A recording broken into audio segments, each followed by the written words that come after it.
Russia is turning up the pressure, even as peace talks begin. As negotiations open in Abu Dhabi, Moscow is making one thing brutally clear: Ukraine must give in or the war will go on. The US-mediated talks mark the latest attempt to halt a conflict that began with Russia's invasion of Ukraine in February 2022, a war that has become Europe's deadliest since World War II. And now, as diplomats gather in the United Arab Emirates, the Kremlin is issuing an ultimatum.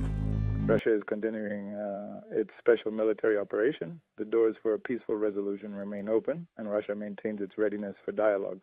Our position is absolutely clear. It is thoroughly understood by the Kyiv regime and by the American negotiators who are providing their good offices for the conduct of these trilateral negotiations, and to whom we are grateful for their efforts.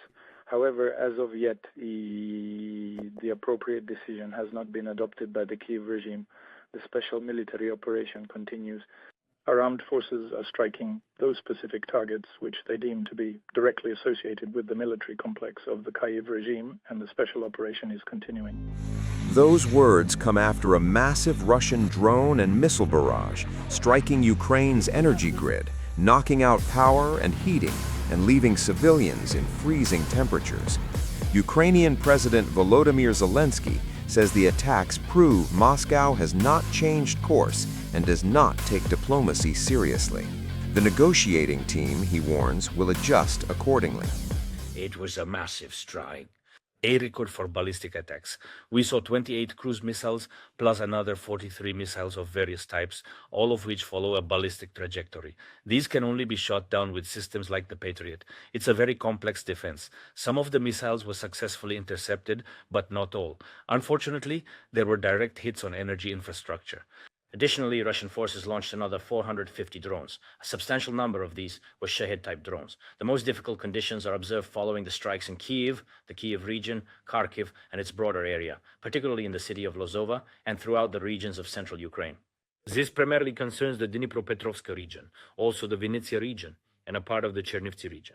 There were strikes throughout the day, and now, in the evening, there are strikes once again. All our necessary forces are engaged everywhere for recovery efforts. It's crucial that government officials provide maximum aid to regional and local authorities with equipment and reserves. Each local leader must be quick enough. There's simply no time to wait. We must be maximally active, especially with our partners. All partners who are able to provide support packages must be provided with all the necessary information. And today, Mark Rutte, the Secretary General of NATO, visited Ukraine. He also, among other things, visited the thermal power plant, which was destroyed by missiles. We agreed that Mark will help us so that leaders know what is happening and that Ukraine needs to be supported right now. This applies in particular to missiles for air defense and missiles for Patriot systems, because we can clearly see the tactics that the Russians have chosen. They are not sparing their means of destruction. New contributions from our partners are urgently needed for the Pearl program, which allows us to purchase weapons from America. Mark and I agreed on which countries should react and can help us fastest. We are awaiting a response from the United States of America to the Russian strikes. It was America's specific proposal during a time of diplomacy and such cold winter weather to cease strikes on energy infrastructure. It was a personal request from the President of the United States. We see that Russia responded to this request with a record number of ballistic missiles. Not even 4 full days have passed since the week Russia was asked to observe. This speaks volumes about everything else Russia promises or might still promise. If their word holds no weight right now, what can we possibly expect from them going forward? They were lying even before this war began. Russia initiated this full-scale war, attempting to deceive absolutely everyone, all those around, regarding its true intentions and about Ukraine.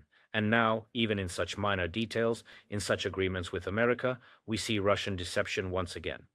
They are incorrigible. Moscow wants to use the cold. As they can't conquer us, Ukraine with their assaults. Russia's bet on war must receive the world's response. The US Congress has long been working on a new sanctions bill. It's important that it moves forward.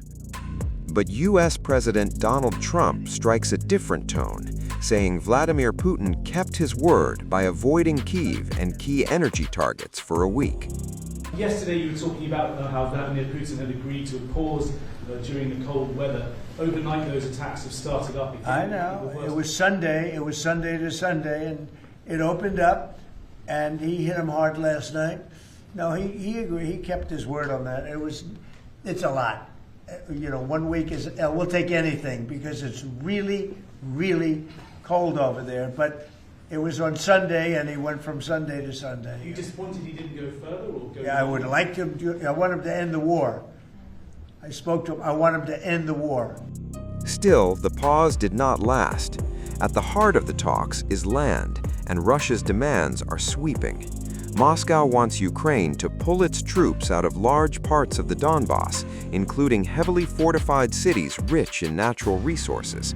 It also wants international recognition that territory seized during the invasion now belong to Russia. Kyiv flatly rejects that. Ukraine says the conflict should be frozen along current front lines and warns that surrendering land would only invite another invasion. Russia currently occupies about 20% of Ukraine. Even at its current pace, analysts say it would take Moscow another 18 months to fully seize Donetsk, and the toughest battles still lie ahead. What are the main topics that will be discussed, and will the Russian delegation's composition remain unchanged? If you're referring to the security working group's meeting, which begins tomorrow and runs through Thursday, it will be the same delegation as last time. Yes, it will be headed by Kostyukov. The talks bring together seasoned negotiators, Ukraine's Rustem Umerov, praised for diplomatic wonders, and Russia's Igor Kostyukov, a sanctioned military intelligence chief. Washington has sent heavy hitters too, Steve Witkoff and Jared Kushner, trying once again to broker a deal. But on the battlefield, the war shows no sign of slowing. Russian strikes have killed civilians in Zaporizhia and Dnipropetrovsk, including teenagers, underscoring the human cost of every passing day. For many Ukrainians, hope is fading. As talks continue behind closed doors in Abu Dhabi, Ukraine faces a stark choice: resist, concede, or brace for a war that refuses to end.